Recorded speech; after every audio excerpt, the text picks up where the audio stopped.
I have heard many women my age talk about how hard it is to make friends, right? Unless you have friends left over that you knew, or maybe from raising your kids together, as you get older, it becomes harder to kind of find your tribe. And I'm going to take exception to that. There are friends that were brought into your life situationally. And I use the example of your kids were in sports together, so you kind of got to know each other, and maybe you broke through some things that initially you probably would have been superficial about, but you were able to really break through and have a really beautiful friendship. Then your kids went their separate ways, and you kind of, maybe you did or maybe you didn't kind of stay um, attached to each other in relationship. And so, what I ask you today, the reason this comes up for me today is I have an extremely close friend visiting me for the first time. We're meeting in person for the first time. And it's been seamless and beautiful, and sharing with her in person has been so lovely. We met 2 years ago, and our friendship has only been online. So I guess what I'm saying is when you find someone where there is a really true, deep, truthful connection, first of all, at our age, I would hope that we are not engaging in one sided friendships where there is an exchange and a flow, and of course, grace for us to be human, but there's really a basic respect and deep love for each other and our individual experiences, how we're alike, how we're different, and bringing all of that together in the relationship. So, as we get older and you find someone that you have like that spark of connection with, of friendship, I'm not talking intimate relationship, I'm talking really deep friendship, whether it's the same sex or the opposite sex, I tell you to go after it because it is rare. It's not common. It's rare.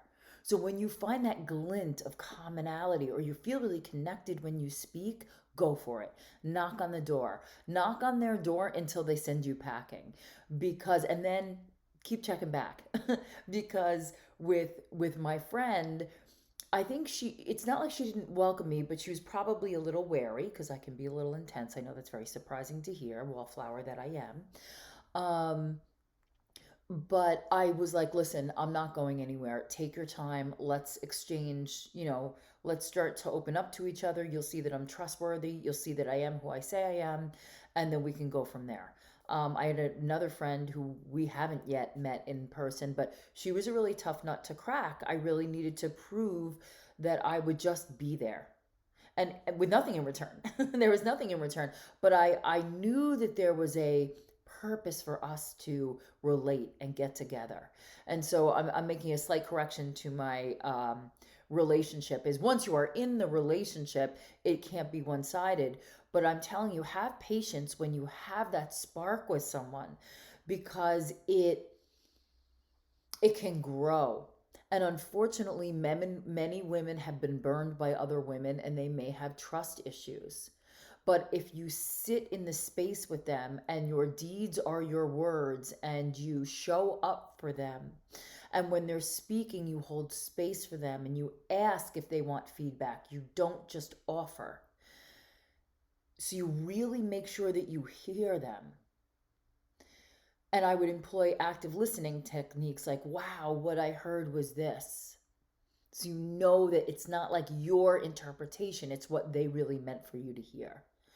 Those things can be a really deep basis for friendship and relationship. So, again, as we get older, our relationships become more and more precious to us. So, if there is one that's coming online for you, nurture it and go after it and hold it until you see that maybe you're just in different places and it's not tenable at this time. Because the beauty of connection and friendship is necessary. It is not I'll do or I won't do. The real, true, soulful connection of brothers and sisters of the same soul family. You recognize it when you feel it. I'm telling you, don't let it go. And I'm telling you, when you feel it, go after it. Because I bet they feel it too, but maybe they have a reticence. Put your hand out first. So that's what comes up for me today. And I will see you tomorrow.